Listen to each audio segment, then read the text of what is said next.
but I don't think it is because of this particular area. I don't think it's an epic because of its scale, and I actually think it falls short despite its size. And the reason is because a fair portion of that is blown up. It's essays, it's manifestos, it's Herman Melville, the author's thoughts on whaling, of the world, of the ocean, and the sort of jobs and the menial tasks that he experienced as a whaler. And it's just his thoughts on those things. And whilst they are on the topic of whaling, I don't think it necessarily contributes to the forward progression of the script. So in reality, Moby Dick is a 700-page novel, which is really just a 300-pager blown up. But I still think it's an epic. And so you'd be fair in asking why. Well, for me, it's the stakes. You know, for Ishmael and the rest of the Pequod's crew, the Pequod is the ship.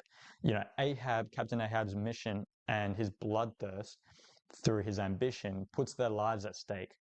He is this unrelenting, vengeful assailant hell-bent on the demise and death of this mythical whale that's out there sailing, you know, the world in all its watery expanse. It's the symbol that we don't really see. And we see this crew, you know, kill a few whales, skin them, run the tasks of the ship. But as far as narrative value extends, it certainly wouldn't be uncommon for someone to say that the script is thin. This makes sense. I mean, have you ever met someone who's watched a Moby Dick adaptation? Maybe you have. But nevertheless, I think that there's this certain vibe that carries the reader through to the end.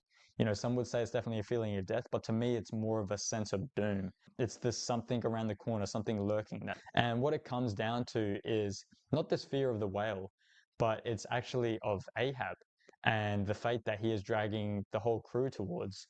He's this unrelenting passion and forgoance for life. And as a result, it kind of illustrates a mutilation of what living means.